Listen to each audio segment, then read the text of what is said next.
Bhagavate Vasudevaya. Reading from Canto 7, Chapter 7, verse looks like 30-31. Narayanam namaskritya naram shaiva narottamam devim saraswatim vyasam tato jayam udhirayat guru shushushaya bhaktya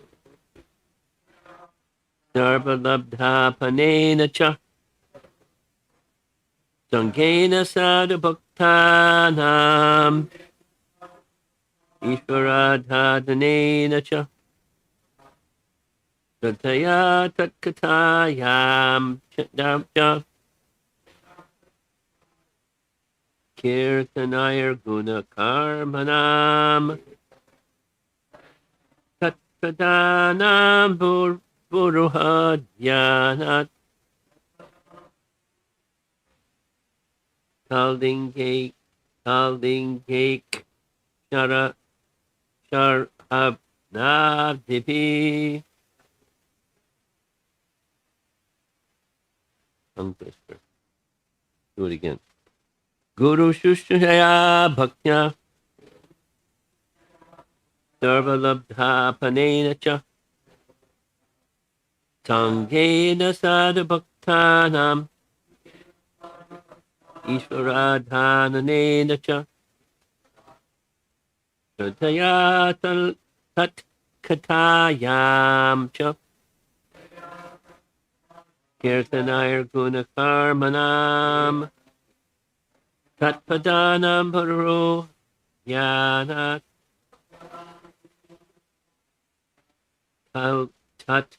Pal Linge Sara Sharha Nadibi. One must accept the bona fide spiritual master and render service unto him with great devotion and faith. Whatever one has in one's possession should be offered to the spiritual master. And in the association of saintly persons and devotees, one should worship the Lord. Hear the glories of the Lord with faith. Glorify the transcendental qualities and activities of the Lord. Always meditate on the Lord's lotus feet and worship the deity of the Lord strictly according to the injunctions of the Shastra and Guru purport. In the previous verse, it has been said that the process which immediately increases one's love and affection for the Supreme Personality of Godhead is the best of the many thousands of ways to become free from the entanglement of material existence. It is also said, Dharmasya tattvam nihitam guhaya. Actually, the truth of religious principles is extremely confidential. Nonetheless, it can be understood very easily if one actually adopts the principles of religion, as it is said, Dharmam tu sakshat bhagavat pranitam. The process of religion is enunciated by the Supreme Lord because he is the supreme authority. This is also indicated in the previous verse by the words Bhagavato Ditaha. The injunctions or directions of the Lord are infallible, and their benefits are fully assured according to his directions, which are explained in this verse. The perfect form of religion is Bhakti Yoga. Very good. To practice Bhakti Yoga, one must first accept a bona fide spiritual master. Srila Bhagavad Swami in his Bhakti Rasamrita Sindhu 1, 2, 75 through 74 through 75. Guru Padashrayas Tasmat Krishna Dikshadi ikshanam, shikshanam,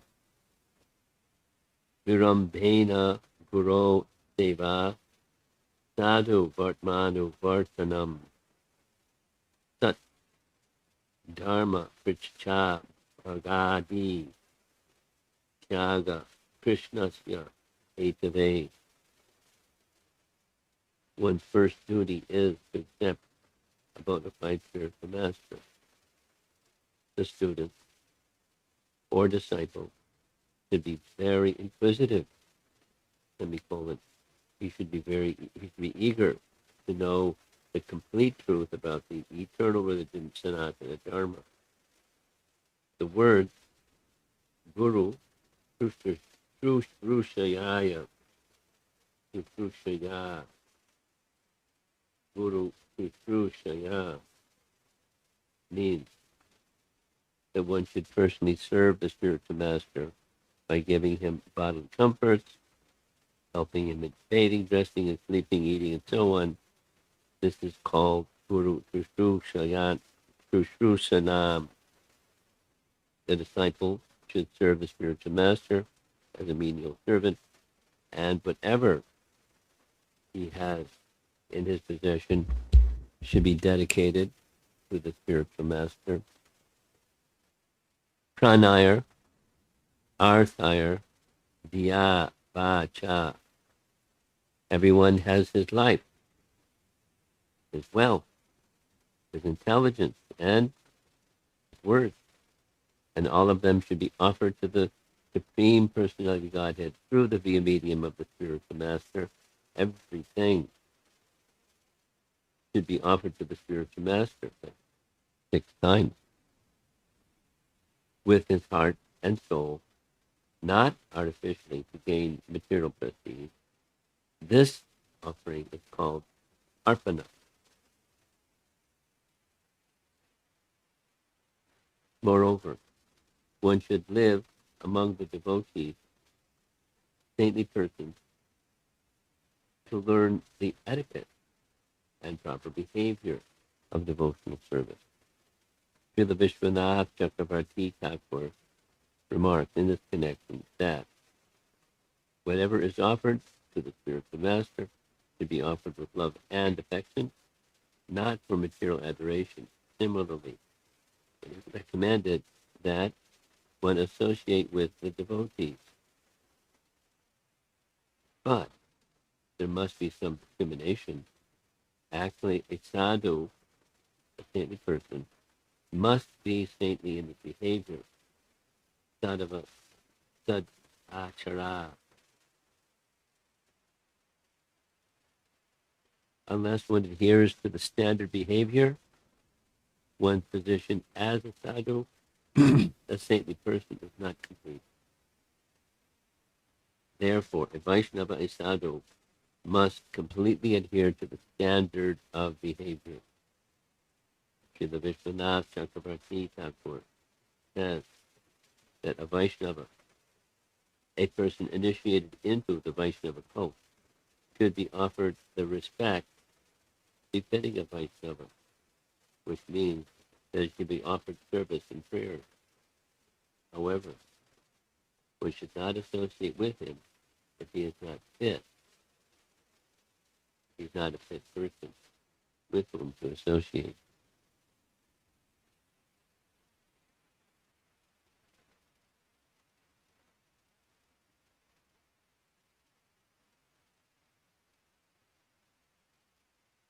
Kind of an unusual purport from Srila Prabhupada. Encouraging and caution at the same time. In many cases, Prabhupada doesn't offer the caution part, he offers the encouragement part.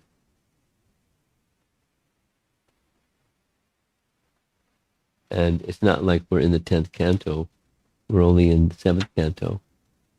And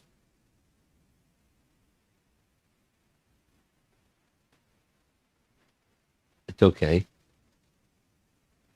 Know what a sadhu is and know what the etiquette is. From the sadhu, one can learn etiquette, and if one sees discrepancy in the etiquette, I mean, the final sentence, the, the, the switch. However, one should not associate with him if he is not a fit person with whom to associate.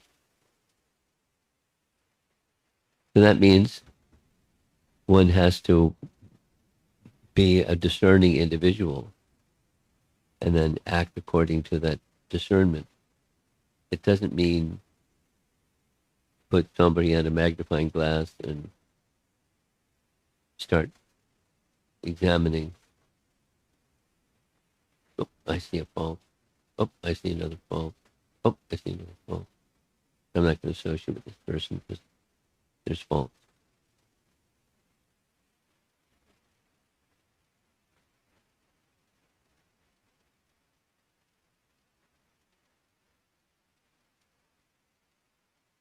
So then it comes to a refinement which Prabhupada isn't going into here.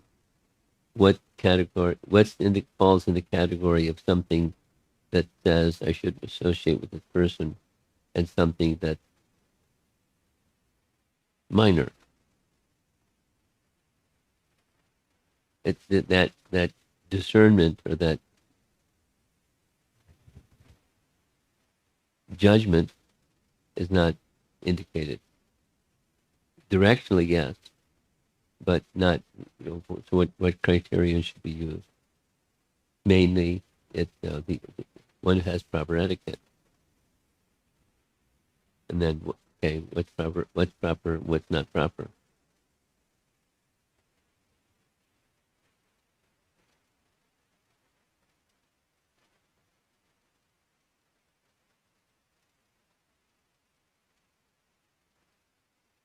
It goes back. This conversation goes back to before for the Madhyama Adhikari. They're on the fourth category. They're to avoid the atheistic people. So this is not an atheistic person. This is a Vaishnava that doesn't show etiquette, proper conduct. So, don't take that association. For example, vilification. Those that are engaged in clear sinful or aparad activity. Criticism of a Vaishnava, and someone that does that wantonly. You although they're engaged in devotional service.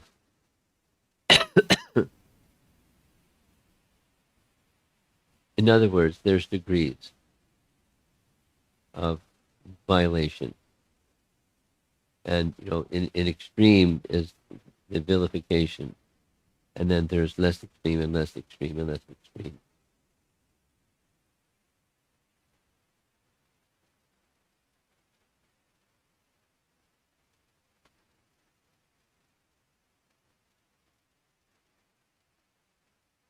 I'm pausing, thinking about this the seminar on Vaishnava etiquette, and one of the key points of Vishwanath Chakravarti Thakur and Kapila Dev's teaching is their degrees more darker or less dark, where there's disrespect, and that disrespect is a fault, and then goes darker and darker and darker to criticizing.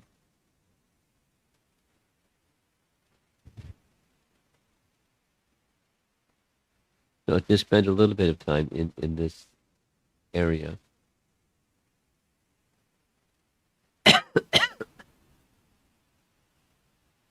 One is encouraged in practice of bhakti to worship deity. And it's quite common in ISKCON. People like having deities, and they have deities. So whether it's in the temple or in their home,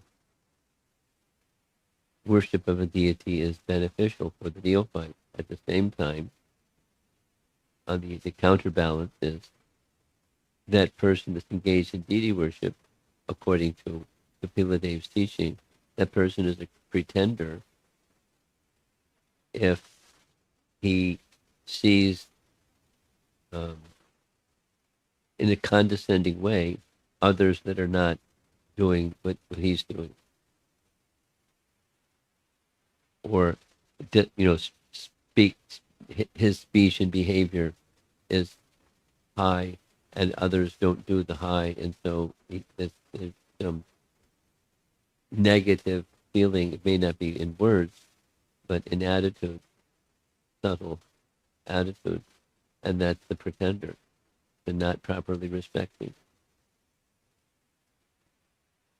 And sometimes it's hard to tell if somebody is respecting or is not respecting because they may not say anything, and you don't know what's in their mind. But if it's in their mind, then it's going to come to the next stage. That disrespect will come in the form of actions and words and vilification. It will get darker and darker. But going back to the Madhyama is encouraged to preach and to make friends with devotees. But now we're in the category of which devotees do you make friends with? Which devotees do you may not. But that's the topic here.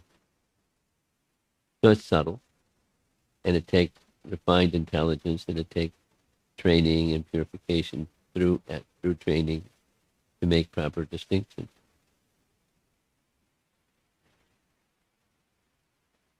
So we go to the other side, besides the staying away from. The characteristics of the sadhu are clear,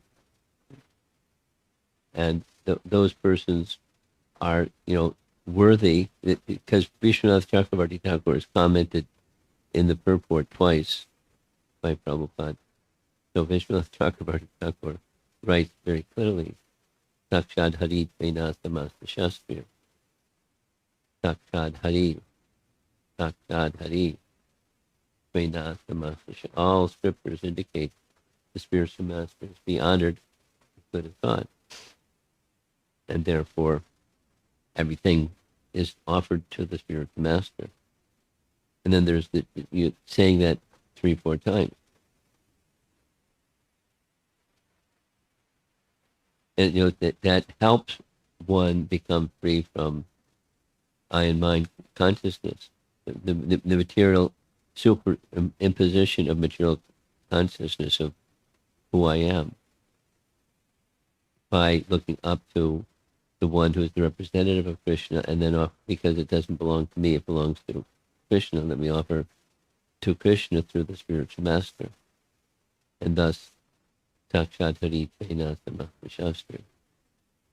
That's Vishwanath Chakravarti Thakur. And from time to time, Prabhupada would specifically quote that phrase. We say every day in Guruvastaka, like this. So certainly, Vishwanath Chakravarti Thakur has the proper instrument for discrimination. This is this, and that's that.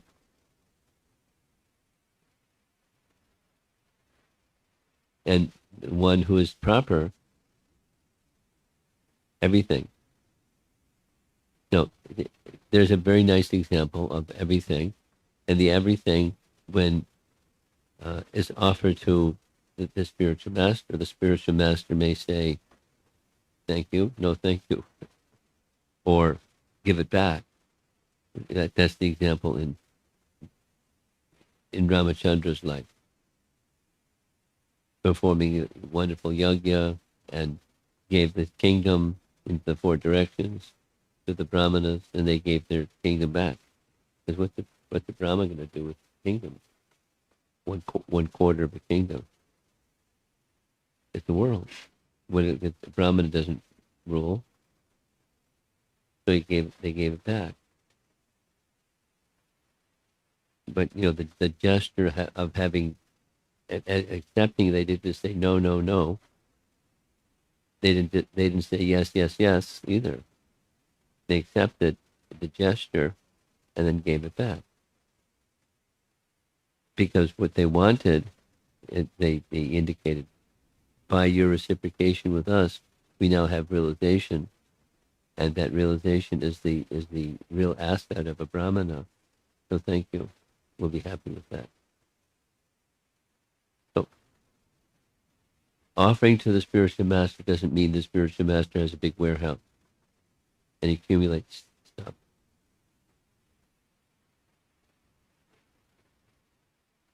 No, Prabhupada had stuff, but it commonly, people would give him this and that, and he would accept it.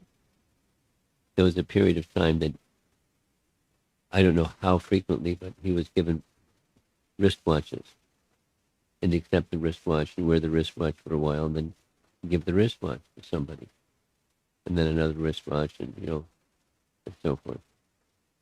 Then somebody has paraphernalia from Prabhupada and coveted, but so he would accept and wear the wristwatch, but then change it. Sometimes he had more than one wristwatch on his wrist, and give one of them away. Anyway,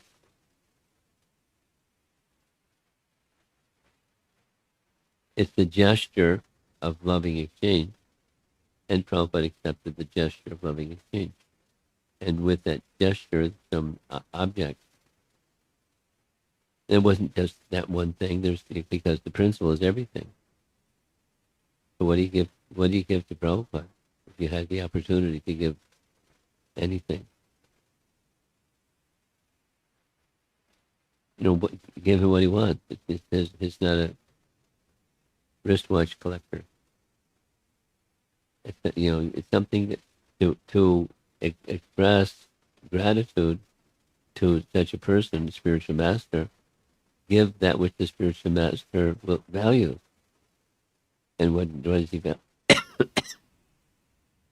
He values those who are taking risks, as he did, to engage in the mission of the disciplic succession.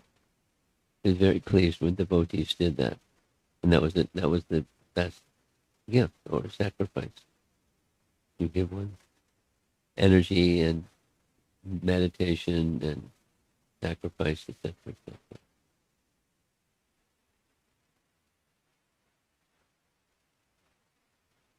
And from time to time in classes, he would specifically mention this devotee or that devotee, or this project, that project, or this undertaking, that undertaking. And he was publicly appreciated. Not that he made little of somebody gave him a new dhoti or something, but it's the most important.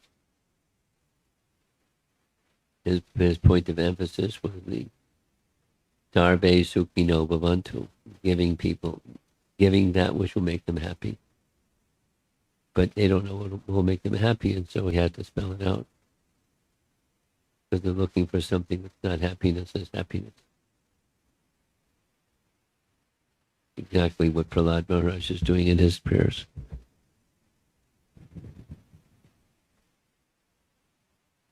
And teachings.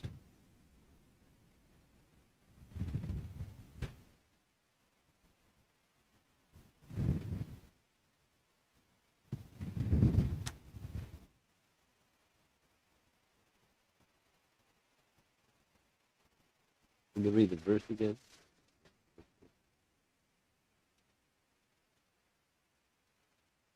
One must accept the bona fide spiritual master and render service unto him with great devotion and faith. Whatever one has in one's possession should be offered to the spiritual master, and in association of saintly persons and devotees, one should worship the Lord. Hear the glories of the Lord with faith. Glorify the transcendental qualities and activities of the Lord. Always meditate on the Lord's lotus feet and worship the deity strictly according to injunctions of the Shastra and Guru. They're pretty comprehensive, for how to get the right footing for the process of reawakening dormant consciousness or dormant Krishna consciousness. And appropriately, mention is made that Guru Padashraya, the shelter of the lotus feet of the spiritual master, because the lotus feet of the spiritual master is the doorway, or the way, the means to awaken affinity for the personality of Godhead by hearing, repeating, appreciating, remembering, etc., etc., etc.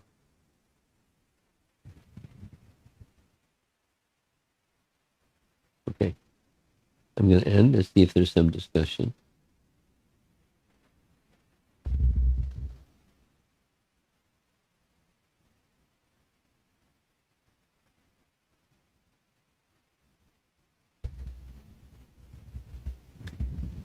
Hare Krishna, Guru Maharaj.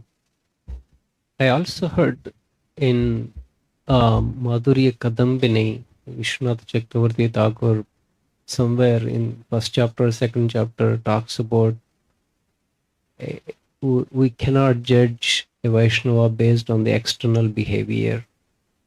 And based on that, it's very uh, hard to perceive what the real qualities are based on external behavior. So here in this verse, it is towards the end, it is talking about the Vaishnava etiquette.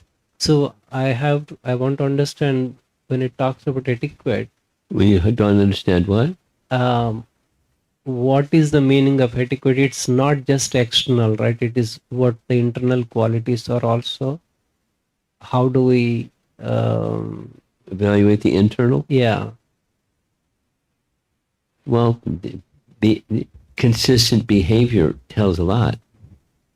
Consistent behavior tells a lot. And the quality of devotion is palpable. Here's a for example. For example, after the Sunday feast, that fellow who was sitting over on the side saying his parents were Catholic. He was raised in a Catholic family, and he came up later and said, 5 times my parents met Prabhupada. The very first time, my mother said, he's a genuine holy man. So, the presence of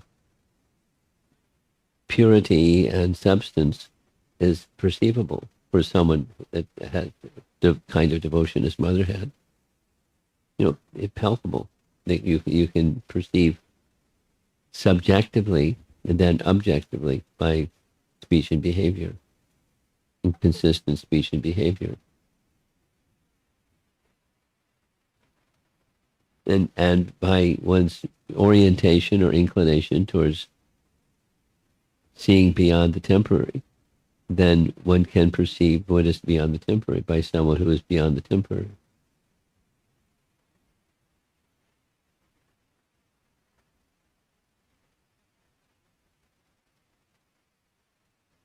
There's Lankshana characteristics.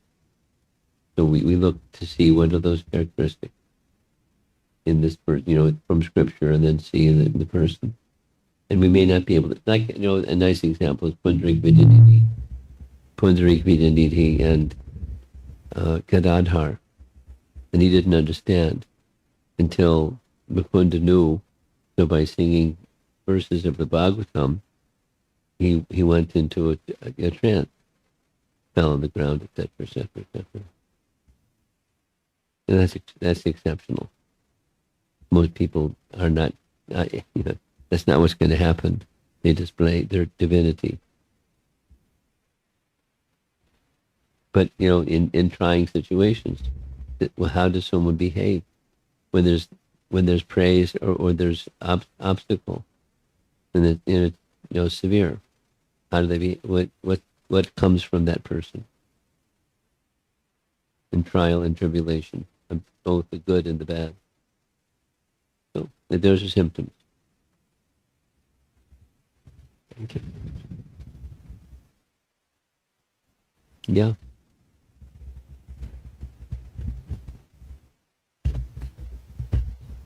Hare Krishna Guru Maharaj. So the offering to the spiritual master, here we are talking about the external offering, Maharaj, or internal? Yes. Primarily, that's what we're speaking. That's what Prabhupada is writing about. It doesn't exclude the internal, but it's indicating the external. Whatever one possesses. That's external. I have one more question, Maharaj, from yesterday's class. We were referring to Sarvadharman Parityajya Mamikam Sharanam Vrajami. So, when we are saying Sarvadharma Parityajya, Can we do what? Sarvadharman Parityajya Mamikam Sharanam Vraja, we are saying the dharmas, Varnashrama dharmas, we are not going to neglect them, right? They are need to be performed as an offering to spiritual, offering to the Lord, right? I don't understand your question. When we are saying leave all the dharmas and surrender to spirit, surrender to the Lord. That's you're editing.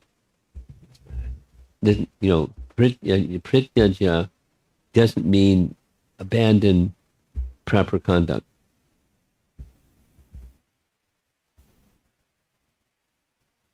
But it means, subordinate to the proper conduct is something that's superior.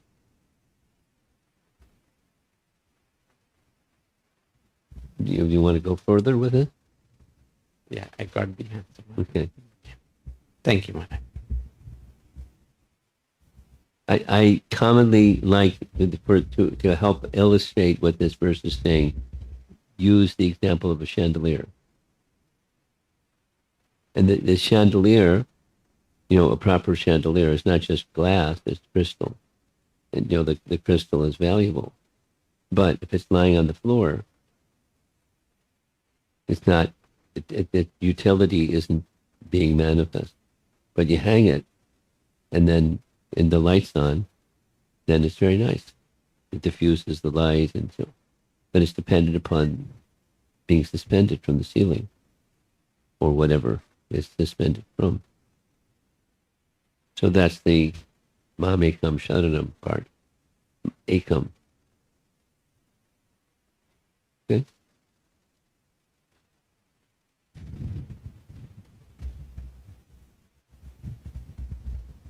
Hare Krishna Guru Maharaj.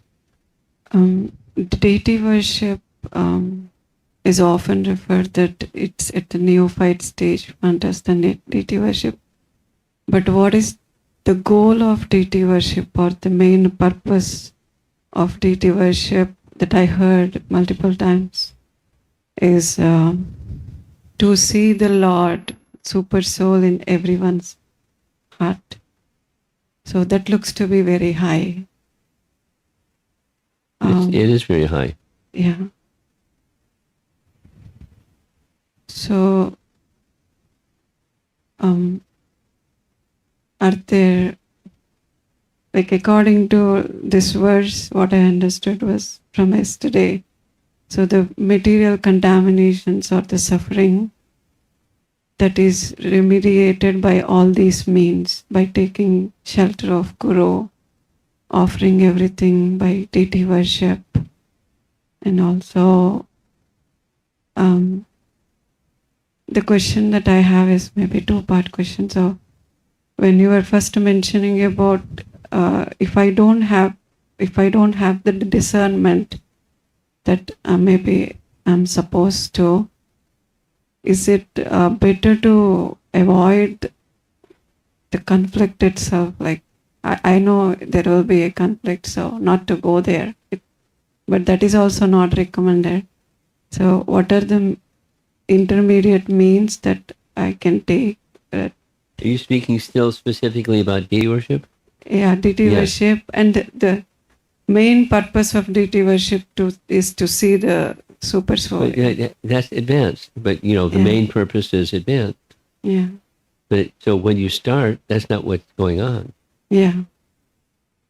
So the starting is also part of getting to the goal.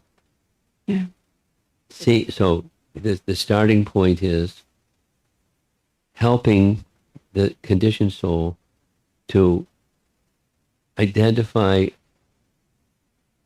with the form of the deity in contrast to the form of this body and other bodies, themselves and their family members and the world around them.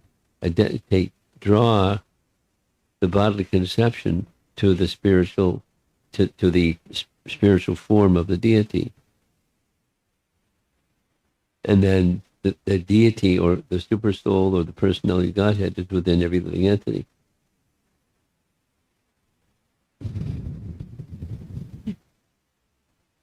I'll embellish. When I learned a lot from preparing this course on respect, and it's not only what Kapila Dev says, as the commentators say about what Kapila Dev says. There's layers of darkness that block the light, even in deity worship, or specifically in deity worship. And then by presenting what the obstacles are, he then, Kapila Dev, presents the solution to overcoming those obstacles. And the solution is what you said. But that's at a very advanced stage. And say in reverse, until one comes to the very advanced stage, then one is in a practice stage, practice form or standard of activity, but it's not overcoming this defect of the conditioned soul to regard the deity form and neglect others who aren't the deity, Vaishnavas or others who aren't Vaishnavas, other living entities. So the cure, to repeat your words, is to come to the stage of seeing the super soul within the heart of every living being. That's advanced. That's really advanced. But that's the goal. And to get there, it takes a lot of purification. Most people may never get there, or rarely will get there. But that's the goal. And in the course of getting there, it's not like dismiss other stages or dismiss other people or become negligent, and so others just stay focused on the goal. You do many things to get to the goal, like respect. And respect, it has its manifestations. And that respect, the absence of respect is the block that prevents one from seeing Supersoul in the heart of every living being while worshiping the deity. That's the teaching in that chapter 29 of Canto 3, or Kapila Dev's teaching, is high. But he's teaching pure devotional service to his mother.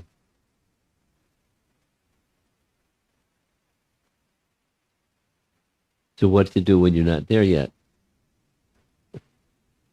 You follow the instruction and be mindful of what the goal is, and recognize you're not there, but don't make the mistake of being disrespectful.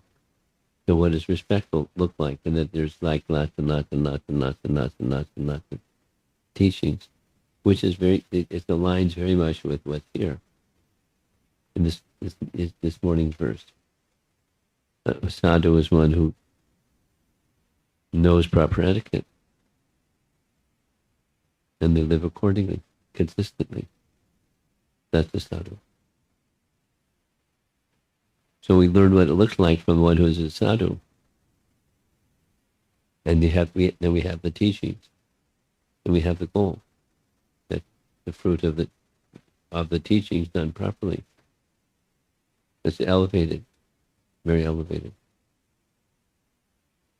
How many persons, let's do it the other way, how many persons engaged in deity worship see the personality of Godhead within the heart of every living entity?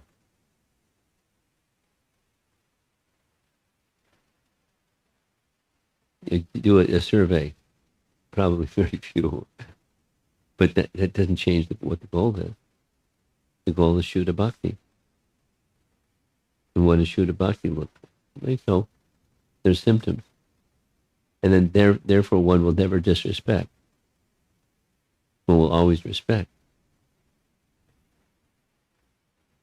And then supposing that one will never disrespect, always respect, supposing somebody does bad stuff. How does that formula work? So all of that's discussed to get there, to get to where we're not there yet, or the stage of seeing super soul within the heart of every living entity. It's advanced, it's elevated, which is what you're saying. It's the starting point of your question. So what to do? Keep practicing. Something else? Parameshwari?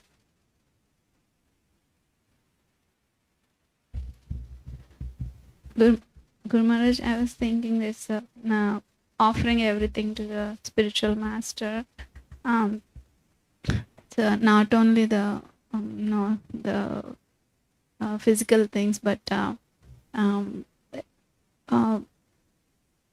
even is it the right understanding that even whatever the devotional service and activities that we are doing in day-to-day life, that should be an offering to the spiritual master, right?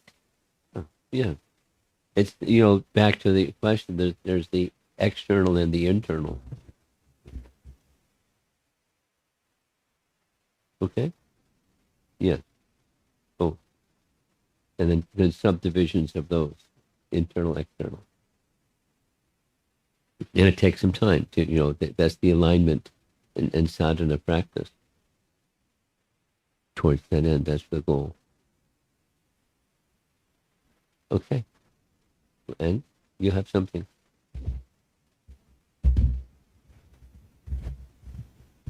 Hare Krishna, Guru Maharaj. Maharaj, when you mentioned in this class, seeing Lord in the deity worship versus seeing Lord in other living entities. Yeah. Recently, I have heard some classes on 3rd Canto, 25th chapter, I think, or 29th, regarding the same principle. Deity worship versus seeing the Lord in other living entities, and also going through your classes now, same principle is emphasized in other parts of the Srimad Bhagavatam. Yes. I'm going through something, I don't know, but sometimes you say like an aha moment. I don't know whether that is the one, but I am of being appreciative of that, something I'm learning. I'm trying to practice that, seeing the Lord in other living entities. I know I'm struggling, but recently something which helped me is reading a book called The Nonviolent Communication by Marshall Rosenberg. Yeah. Which basically categorizes all kind of communications like blaming, judging, Yeah. criticizing as violent communication. And then that led me to another book by His Holiness Bir Krishna Maharaj Yeah. on empathy and compassion. Yeah. And now I'm still on the first chapter, but the way Maharaj is taking me through the book on different verses on Srimad Bhagavatam on empathy and compassion. So just wanted to share that these things are helping me, Maharaj. Okay. For your information, just to add to what you just said, he took a course, enrolled in Marshall Rosenberg's nonviolent communication curriculum. And then Sri Radhika, being inspired by his work, did the same thing. Now she's writing a book on the same thing and teaching it all over the place. When we have these newcomer body, mind, spirit retreats, it's part of the presentation. And then people sign up and then they take her course and she's just teaching the same course because she's taking the curriculum. So, it's spreading because it's helpful in establishing proper relations and repairing damaged relationships because of mistakes and attachments and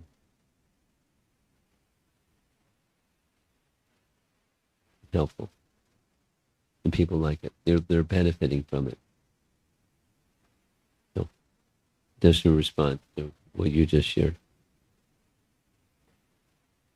Because Marshall Rosenberg came from a Buddhist perspective, it doesn't have the bhakti perspective. And therefore the principles are fine. And the bhakti element it's finer than fine. And then to live it when someone is going through having being accustomed to violent communication and transforming themselves by these principles, empathic communication. And anyway, it's valuable. I see the benefit. Yes, you want to add? So, Maharaj, one thing which when Marshall Rosenberg says that 99.9, basically most of the people use violent communication most of the time. After that, I started observing and I find it so true. So I just wanted to add that.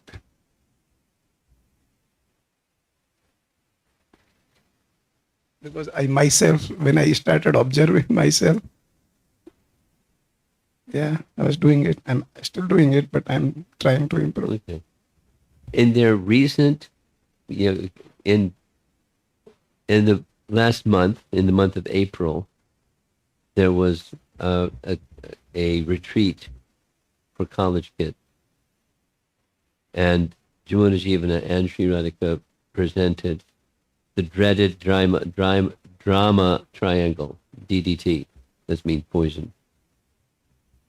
And then they taught it for a whole, 3 sessions and then follow up from people that want. So that's it's a video. It's very short, dreaded drama triangle. And that there are many people that are also expanding in their own way. But there's, anyway, it's a nice way to teach the same thing. It's an aspect of the same thing. I attended that course. Huh? I attended that course. You did? Yeah, and also read the book. And okay, good. I sometimes wonder that why did not I read these books maybe many years back. Well, become an exemplary devotee, and then things will be nice instead of disturbed. We're going to end. There's an online question. This is from Acharya Nishta Prabhu. Okay. Looking at ISKCON moving into the future, what concerns, if any, do you have for the multitude of future spiritual masters in ISKCON? Well, I already addressed this in Vyasa Puja as the theme, but keep Prabhupada in his prominent position. And that means many things. Because future. We don't have the Shakti that Prabhupada had. It was transformation, kaboom, the Hare Krishna explosion. And we don't have that same Shakti that he had. There may be some purity, but not so, keeping Prabhupada in the center and not artificially. But, what does that mean? And we had the whole discussion. So he, Acharya Nishna, can listen to those recordings and discussions on that topic. Because that was the theme of the whole weekend. And different persons were speakers. One of them was Gopal Bhatta. And that his participation moved people. They said later. So, listen. That's my response to his question. See the Prabhupada ki jai.